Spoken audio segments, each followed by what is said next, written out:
जय हिंद दोस्तों, आप सभी का स्वागत है हमारे यूट्यूब चैनल परीक्षा पॉइंट में। आज हम इस वीडियो में देखेंगे आरपीएफ कांस्टेबल में पूछे जाने वाले रीजनिंग के महत्वपूर्ण प्रश्नों को, यानी कि दोस्तों जिनका पेपर 7, 8, 9, 10 या फिर 20 मार्च के बीच में है, उनके लिए यह वीडियो बहुत महत्वपूर्ण होने वाला है। क्योंकि दोस्तों मैंने इस वीडियो में जितने भी प्रश्न लिए हैं सेम इसी टाइप के प्रश्न आपके आरपीएफ कांस्टेबल में पिछले सभी शिफ्टों में देखने के लिए मिला है और आने वाले सभी शिफ्टों में देखने के लिए अवश्य मिलेगा। इसलिए दोस्तों आप लोग इस वीडियो को अंत तक जरूर देखना। और दोस्तों मैंने इस वीडियो के नीचे डिस्क्रिप्शन में टेलीग्राम ग्रुप का लिंक डाल दिए, आप दोस्तों वहां पर जाकर उसे ज्वाइन कर लीजिए। और दोस्तों जिनका पेपर होने वाला है या फिर जिनका पेपर हो गया है वह उन सभी प्रश्नों को ज़रूर उस टेलीग्राम ग्रुप में शेयर करिएगा, यानी कि अपलोड करिएगा। तो चलिए दोस्तों हम प्रश्न को स्टार्ट करते हैं। लेकिन दोस्तों प्रश्न स्टार्ट करने से पहले अगर अभी तक आप लोगों ने हमारे इस चैनल को सब्सक्राइब नहीं कृपया करके चैनल को ज़रूर सब्सक्राइब कर लीजिए और बेल आइकन को ऑल पर जाकर क्लिक कर दीजिए। तो देखिए दोस्तों यहाँ पर हम देखेंगे तो यहाँ पर सबसे पहला प्रश्न हमारे पास क्या दिया है। 7 लड़कियाँ PQRSTU और V एक पंक्ति में दक्षिण की ओर मुख करके बैठी हैं, परंतु जरूरी नहीं कि वे इसी क्रम में बैठी हों। तो देखिए दोस्तों यह हमारा सिटिंग अरेंजमेंट का प्रश्न दिया है। क्योंकि दोस्तों आपके पिछले सभी शिफ्टों में सिटिंग अरेंजमेंट के प्रश्न 2 देखने के लिए अवश्य मिला है, यानी कि एक पेपर में 2 सिटिंग अरेंजमेंट के प्रश्न जरूर पूछा गया है। इसलिए दोस्तों आप लोग इस प्रश्न को ध्यानपूर्वक अच्छे से देखिएगा। तो देखिए दोस्तों आप यहाँ पर सबसे पहले क्या करेंगे, आप दोस्तों यहाँ पर सबसे पहले एक लाइन इस प्रकार से खींचेंगे। उसके बाद यहाँ पर हम 7 लोगों को बैठाएंगे और सभी का मुख होगा दक्षिण की ओर। तो यहाँ पर दोस्तों हम 1, 2, 3, 4, 5, 6 और 7 यहाँ पर दोस्तों हमने 7 लोगों का स्थान बना दिया। उसके बाद आगे यहाँ पर पढ़ेंगे तो यहाँ पर आगे दिए हमारे पास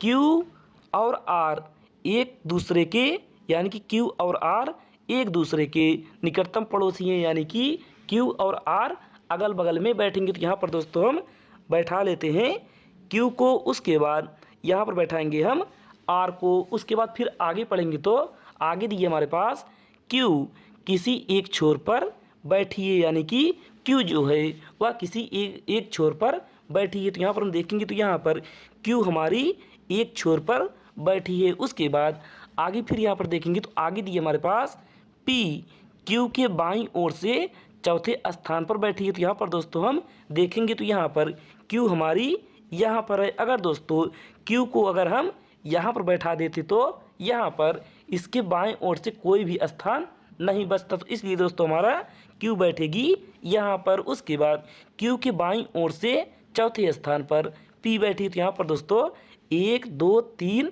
4 तो यहाँ पर बैठाएंगे हम P को। उसके बाद आगे फिर यहाँ पढ़ेंगे तो आगे दिए हमारे पास U ना तो P और ना ही R की निकटतम पड़ोसी है, यानी कि जो U है वह न तो P की ना ही R की निकटतम पड़ोसी है। तो यहाँ पर दोस्तों यहाँ पर ना तो U होगी, ना ही यहाँ पर U होगी और ना ही यहाँ पर U होगी। तो यहाँ पर दोस्तों हम U को बैठाएंगे यहाँ पर। उसके बाद अब यहाँ पर दोस्तों हम यहाँ से U को हटा देंगे और यहाँ से भी और यहाँ से भी। उसके बाद आगे फिर यहाँ पर पढ़ेंगे तो आगे दिए हमारे पास यस यहाँ पर आगे दिए है यस V के दाईं ओर से दूसरे स्थान पर बैठी है, यानी कि यस जो है वह V के दाईं ओर से दूसरे स्थान पर बैठी। तो यहाँ पर दोस्तों हम V को बनाएंगे यहाँ पर और इसका दाहिना होगा पश्चिम की ओर। तो यहाँ पर बैठाएंगे हम यस को। उसके बाद अब यहाँ पर देखेंगे तो यहाँ पर बचेगा सिर्फ T। तो यहाँ पर दोस्तों हम बैठाएंगे T को। उसके बाद अब यहाँ पर दोस्तों हम देखेंगे तो यहाँ पर प्रश्न में हमसे पूछा है, यानी कि नीचे प्रश्न में पूछा है कि R के ठीक दाईं ओर कौन बैठी है, यानी कि R के ठीक दाईं ओर कौन बैठी। तो यहाँ पर दोस्तों देखेंगे तो यहाँ पर R यहाँ पर बैठी है तो इसका दाहिना होगा पश्चिम की ओर, यानी कि इस साइड। तो यहाँ पर बैठी है Q, यानी कि Q होगा हमारा राइट आंसर, जो कि ऑप्शन नंबर दूसरे में दी थी, दूसरा होगा करेक्ट उत्तर। तो फिर चलिए दोस्तों अगर आपको हमारा यह प्रश्न अच्छा लगा तो एक लाइक जरूर करिएगा और चैनल को जरूर सब्सक्राइब करिएगा। अब हम देखते हैं प्रश्न संख्या 2 को। तो देखिए दोस्तों यहाँ पर देखेंगे तो यहाँ पर दूसरा प्रश्न हमारे पास एक परिवार के 6 सदस्य P, Q, R, S, T और यू एक वृत्ताकार मेज पर एक दूसरे की ओर मुख करके बैठे हैं। तो देखिए दोस्तों, यह हमारा सिटिंग अरेंजमेंट का प्रश्न दिया है, क्योंकि दोस्तों आपके पिछले सभी शिफ्टों में सिटिंग अरेंजमेंट के 2 प्रश्न देखने के लिए अवश्य मिल रहा है। इसलिए दोस्तों मैंने इस वीडियो के माध्यम से आपको सिटिंग अरेंजमेंट के 2 प्रश्न हल करना सिखाऊंगा। एक तो रहा दोस्तों आपका उत्तर या फिर दक्षिण की ओर मुख करके बैठने वाले व्यक्ति, और दूसरा होगा आपका वृत्ताकार मेज के चारों ओर केंद्र की ओर मुंह करके बैठने वाले व्यक्ति वाला। तो यहाँ पर दोस्तों हमने दूसरा प्रश्न उसी टाइप का लिया है। तो देखिए दोस्तों, आप यहाँ पर सबसे पहले बनाएंगे एक वृत्ताकार मेज, और उसके बाद यहाँ पर हम 6 लोगों को बैठाएंगे। तो यहाँ पर हमने 6 लोगों का स्थान बना दिया। तो यहाँ पर दोस्तों हम 6 लोगों को बैठाएंगे। उसके बाद आगे यहाँ पर पढ़ेंगे तो यहाँ पर आगे दिए हमारे पास यस यू की ठीक बाईं ओर बैठा है, यानी कि दोस्तों यस जो है वह यू के ठीक बाईं ओर बैठा है। तो यहाँ पर हम बैठाएंगे यू को, और इसका बायां होगा घड़ी की दिशा में। तो यहाँ पर बैठेगा हमारा यस। उसके बाद आगे फिर यहाँ पर पढ़ेंगे तो आगे दिए हमारे पास और क्यू यस के बाईं ओर से दूसरे स्थान पर बैठा है, यानी कि क्यू जो है वह यस के बाईं ओर से दूसरे स्थान पर बैठा है। तो यहाँ पर दोस्तों यस अगर हमारा यहाँ पर है तो इसका बायां होगा ऊपर की ओर, यहाँ पर दूसरे स्थान पर बैठेगा क्यू। उसके बाद आगे फिर यहाँ पर देखेंगे तो आगे दिए हमारे पास पी आर के बाईं ओर से दूसरे स्थान पर बैठा, यानी कि जो पी है वह आर के बाईं ओर से दूसरे स्थान पर बैठा। तो यहाँ पर दोस्तों हम अगर आर को यहाँ पर बैठाएंगे तो इसका बायां होगा इस दिशा में, यानी कि घड़ी की दिशा में, और यहाँ पर दूसरे स्थान पर बैठेगा पी। उसके बाद अब यहाँ पर दोस्तों सिर्फ बचेगा हमारे पास टी। तो यहाँ पर बैठाएंगे हम टी को। उसके बाद अब यहाँ पर देखेंगे तो यहाँ पर दोस्तों प्रश्न पूछे हमसे यू और पी दोनों का निकटतम पड़ोसी, यानी कि यू और पी का दोनों का निकटतम पड़ोसी कौन है। तो यहाँ पर दोस्तों देखेंगे तो यहाँ पर पी यहाँ पर है, यू यहाँ पर है, तो इनके बीच में बैठा है टी, यानी कि टी होगा हमारा राइट आंसर, जो कि ऑप्शन नंबर दूसरे में दिए तो यही होगा राइट उत्तर। तो फिर चलिए अब हम देखते हैं प्रश्न संख्या 3 को। तो देखिए दोस्तों यहाँ पर तीसरा प्रश्न दिया हमारे पास यम गुणे यन का अर्थ है यम यन की माँ है, यम प्लस यन का अर्थ है यम यन का पिता है, यम भागी यन का अर्थ है यम यन की बहन है, यम माइनस यन का अर्थ है यम यन का भाई है। यानी कि दोस्तों यह हमारा रक्त संबंध पर आधारित प्रश्न है, क्योंकि दोस्तों आपके सभी शिफ्टों में इस टाइप के ही प्रश्न देखने के लिए मिल रहा है। इसलिए दोस्तों आप इसे भी ध्यानपूर्वक अच्छे से देखिएगा। तो देखिए दोस्तों यहाँ पर नीचे दिए हमारे पास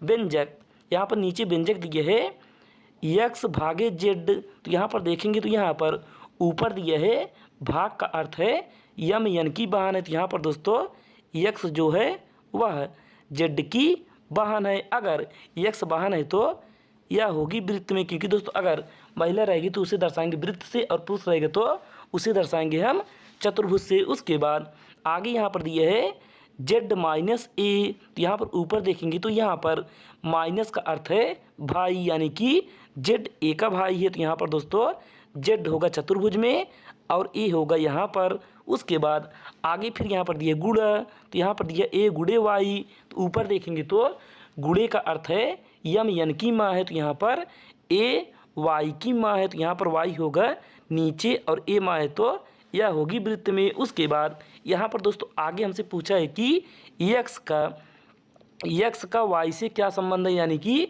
यक्स क्या लगेगा वाई का। तो यहाँ पर दोस्तों देखेंगे तो यहाँ पर अगर वाई की माँ ए है तो ए की बहन यक्स है। तो यहाँ पर दोस्तों देखेंगे तो यहाँ पर ऑप्शन नंबर सी में, यानी कि ऑप्शन नंबर सी में दिया है माँ की बहन। तो यही होगा राइट आंसर, यानी कि ऑप्शन सी होगा हमारा करेक्ट उत्तर, यानी कि माँ की बहन होगी राइट आंसर। तो फिर चलिए अब हम देखते हैं प्रश्न संख्या 4 को। तो देखिए दोस्तों यहाँ पर चौथा प्रश्न दिया हमारे पास निम्नलिखित में से कौन सी संख्या दी गई श्रृंखला में प्रश्न चिन्ह के स्थान पर आएगी। यानी कि दोस्तों यहाँ पर नीचे हमारे पास एक श्रृंखला दी हुई है और हमें बताना है कि इस प्रश्नवाचक चिन्ह के स्थान पर कौन सी संख्या होगी। यानी कि दोस्तों आपके पास यानी कि आपके आरपीएफ कांस्टेबल में सभी शिफ्टों में श्रृंखला के 2 या 3 प्रश्न देखने के लिए अवश्य मिल रहा है। इसलिए दोस्तों आप इसे भी ध्यानपूर्वक अच्छे से देखिएगा। तो देखिए दोस्तों, आप सबसे पहले श्रृंखला का प्रश्न हल करने से पहले आप यह देखेंगे कि इसमें कौन सा नियम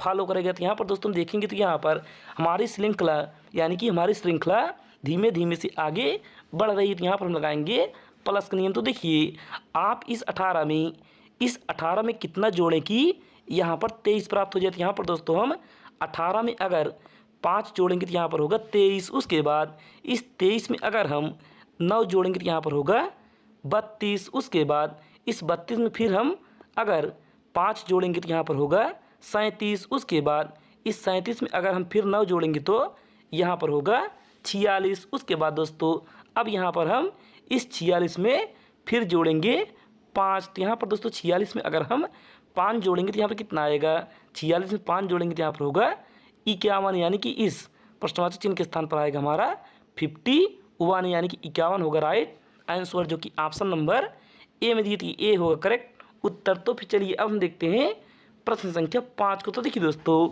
यहाँ पर 5वां प्रश्न दिए हमारे पास, क्यू पी की तुलना में छोटा है। तो यहाँ पर दोस्तों हम सबसे ऊपर बनाएंगे पी को और क्यू छोटा है तो क्यू होगा नीचे। उसके बाद आगे फिर यहाँ पर देखेंगे तो आगे दिए हमारे पास परंतु वह आर से बड़ा है, यानी कि क्यू आर से बड़ा है तो यहाँ पर होगा नीचे हमारा आर। उसके बाद आगे फिर यहाँ पर दिया है आर पी से छोटा है, यानी कि आर पी से छोटा है। तो यहाँ पर देखेंगे दोस्तों यहाँ पर पी ऊपर है और आर नीचे है, तो यहाँ हमारा सही दिया है। उसके बाद आगे फिर यहाँ पढ़ेंगे तो आगे दिया है परंतु ए से बड़ा है, यानी कि आर जो है वह ए से बड़ा है, तो यहाँ पर नीचे होगा हमारा ए। उसके बाद आगे यहाँ पर देखेंगे तो आगे दिया हमारे पास यदि वे अपनी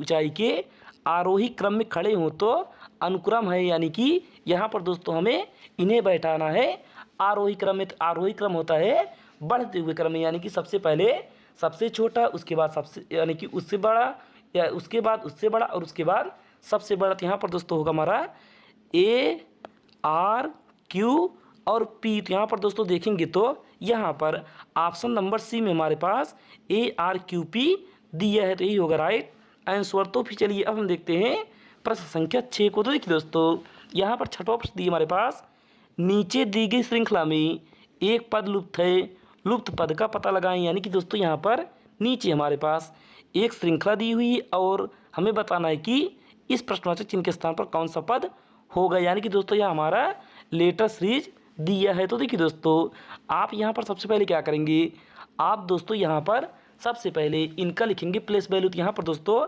ए का प्लेस वैल्यू होगा 1, उसके बाद सी का होगा 3, उसके बाद एफ का होगा 6, उसके बाद 8 का यानी कि एच का होगा 8। तो देखिए दोस्तों आप यहाँ पर देखेंगे तो यहाँ पर 1 में अगर हम 2 जोड़ेंगे तो यहाँ पर होगा 3, उसके बाद 3 में 3 जोड़ेंगे तो यहाँ पर होगा 6, उसके बाद 6 में 2 जोड़ेंगे तो यहाँ पर होगा 8। अब उसके बाद दोस्तों हम इस 8 में फिर 3 जोड़ेंगे तो यहाँ पर होगा 11 और 11 होगा हमारा के का प्लस वैल्यू, यानी कि इस प्रश्नवाचक चिन्ह के स्थान पर आएगा के। उसके बाद 11 में फिर अगर हम 2 जोड़ेंगे तो यहाँ पर होगा 13 और 13 होगा हमारा एम का प्लस वैल्यू, यानी कि दोस्तों इस प्रश्नवाचक चिन्ह के स्थान पर होगा के, यानी कि के होगा हमारा राइट आंसर, जो कि ऑप्शन नंबर ए में दी थी ए होगा राइट आंसर। तो फिर चलिए अब हम देखते हैं प्रश्न संख्या 7। तो देखिए दोस्तों यहाँ पर 7वां प्रश्न दिए हमारे पास, दिए गए पैटर्न को ध्यानपूर्वक अध्ययन कीजिए और उस संख्या का चयन कीजिए जो इसमें प्रश्न चिन्ह को प्रतिस्थापित कर सकती है। यानी कि दोस्तों यहाँ पर हमारे पास कुछ संख्याएं दी हुई है और हमें बताना है कि इस प्रश्नवाचक चिन्ह के स्थान पर कौन सी संख्या होगी। तो देखिए दोस्तों आप यहाँ पर देखेंगे तो यहाँ पर आपको दिखाई देगा कि बीच में यानी कि मध्य में आपके पास बड़ी संख्या दी है और किनारे आपके पास यानी कि साइड में आपके पास छोटी संख्या दी हुई थी। यानी कि दोस्तों यहाँ पर इन दोनों को कुछ करने पर यानी कि इन दोनों में क्या ऐसा प्रोसेस किया जाए कि यहाँ पर हमें 39 प्राप्त हो जाए और उसके बाद 7 और 5 में क्या ऐसा नियम लगाया जाए कि यहाँ पर 36 प्राप्त हो जाए। तो देखिए दोस्तों आप यहाँ पर देखेंगे तो यहाँ पर आपको दिखाई देगा कि अगर आप 5 में 8 का गुणा करेंगे तो यहाँ पर होगा 40। उसके बाद 40 में अगर 1 घटाएंगे तो यहाँ पर होगा 39। उसी प्रकार से 7 का गुणा 5 करेंगे तो यहाँ पर होगा 35 और 35 में 1 जोड़ेंगे तो यहाँ पर होगा 36 जो कि यहाँ पर दिया है। उसके बाद यहाँ पर 11 का गुणा 9 में करेंगे तो यहाँ पर होगा 99 और 99 दोस्तों अगर हम 1 घटाएंगे तो 98 और 1 जोड़ेंगे तो 100। लेकिन यहाँ पर ना तो 98 ने ही 100 दिया, तो यानी कि दोस्तों यह नियम हमारा फॉलो नहीं करेगा। तो यहाँ पर हम क्या नियम लगाएंगे, तो यहाँ पर दोस्तों आप देखेंगे तो यहाँ पर अगर आप इस 5 को जोड़ेंगे, आप अगर इस 5 को जोड़ेंगे 8 में तो कितना आएगा, 8 5 13 और 13 में अगर हम 3 का गुणा करेंगे तो यहाँ पर होगा 39 जो कि यहाँ पर दिया है। उसके बाद 7 में अगर जोड़ेंगे 5 को तो यहाँ पर होगा 7 5 12 और 12 में 3 का गुणा करेंगे तो यहाँ पर होगा 36 जो कि यहाँ पर दिया है। उसके बाद उसी प्रकार से दोस्तों यहाँ पर हम 11 में जोड़ेंगे 9 को तो यहाँ पर होगा 20 और 20 में अगर हम 3 का गुणा करेंगे तो यहाँ पर होगा 60, यानी कि यहाँ पर इस प्रश्नवाचक चिन्ह के स्थान पर आएगा 60 जो कि हमारे ऑप्शन नंबर बी में यानी कि दूसरे में दिया है। तो ये होगा राइट आंसर। तो फिर चलिए अब हम देखते हैं प्रश्न संख्या 8 को। तो देखिए यहाँ पर 8वां प्रश्न दिया हमारे पास, उस समूह का चयन कीजिए जिसमें संख्याएं उसी प्रकार से संबंधित हैं जैसे निम्नलिखित समूह की संख्याएं हैं। यानी कि दोस्तों यहाँ पर हमारे पास प्रश्न में यानी कि प्रश्न में ब्रैकेट में 2,125,3 दिया है। उसके बाद अगले ब्रैकेट में 1,64,3 दिया है। यानी कि दोस्तों यहाँ पर इन दोनों में क्या नियम लागू किया गया है कि वही सेम नियम इस समय यानी कि इस ऑप्शन में भी लागू होना चाहिए। तो देखिए दोस्तों आप यहाँ पर देखेंगे तो यहाँ पर आपके पास ये 2,125,3, तो यहाँ पर दोस्तों हम इस 2 और 3 में ऐसा क्या नियम लगाएं कि यहाँ पर 125 हमें प्राप्त हो जाए। तो यहाँ पर दोस्तों हम देखेंगे तो यहाँ पर 2 में 3 जोड़ेंगे तो होगा 5 और इसी 5 का अगर हम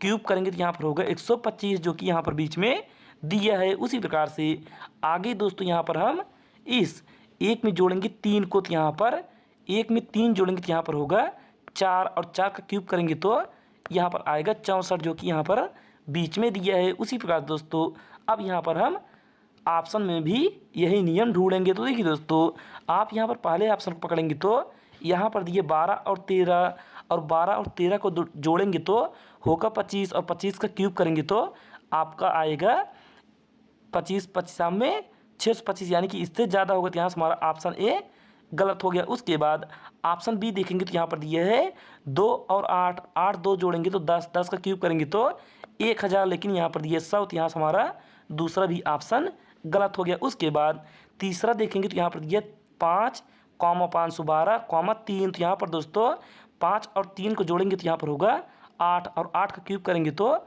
यहाँ पर होगा 512 जो कि यहाँ पर बीच में दिया है, यानी कि यही होगा राइट आंसर। तो फिर चलिए अब हम देखते हैं प्रश्न संख्या 9 को। तो देखिए दोस्तों यहाँ पर 9वां प्रश्न दिया हमारे पास, एक निश्चित कोड भाषा में FORCE को 83052 लिखा जाता है, GAMES को 42761 लिखा जाता है और FORUM को 08957 लिखा जाता है। उसी कोड भाषा में सी को कैसे लिखा जाएगा। यानी कि दोस्तों यहाँ पर हम देखेंगे तो यहाँ पर आपके पास लेटर दिया है और यहाँ पर संख्या दी हुई है। उसी प्रकार से आगे भी यहाँ पर लेटर दिया और यहाँ पर संख्या दी है। तो यहाँ पर दोस्तों हम इन दोनों में ढूंढेंगे कॉमन, यानी कि लेटर में कॉमन ढूंढेंगे तो यहाँ पर हमारे पास ऊपर ई दिया है और यहाँ पर भी ई दिया है। तो यहाँ पर संख्या में देखेंगे तो यहाँ पर अंकों में दोस्तों हमारे पास यहाँ पर 2 दिया है और यहाँ पर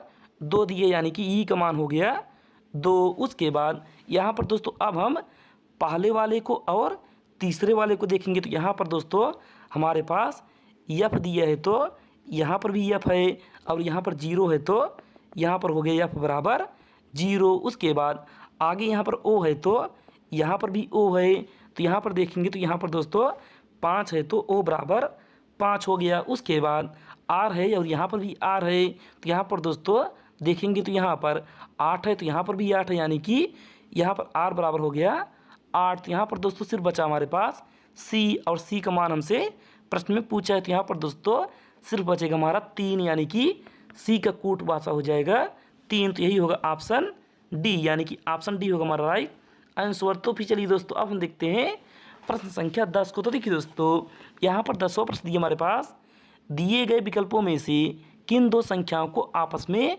बदलने पर निम्नलिखित समीकरण सही होगा। यानी कि दोस्तों यहाँ पर हमारे पास 4 ऑप्शन दिए है और आपको बारी बारी से इन चारों ऑप्शन को यहाँ पर रखना है और आपको बताना है कि इन चारों ऑप्शन में से कौन सा ऑप्शन यहाँ पर रखने पर यहाँ पर हमें 2 प्राप्त होगा। तो देखिए दोस्तों आप यहाँ पर इन चारों में बारी बारी से रखकर देख लीजिएगा और आपको अगर इसका आंसर पता चल जाए तो आप हमें कमेंट में यानी कि HW के रूप में आपको मैं यह होमवर्क कार्य दे रहा हूँ, आप इस कमेंट में हमें ज़रूर बताइएगा या फिर टेलीग्राम चैनल पर यानी कि टेलीग्राम ग्रुप पर आप इसका उत्तर ज़रूर डालिएगा अपने नाम के साथ। आज के लिए बस नहीं, धन्यवाद।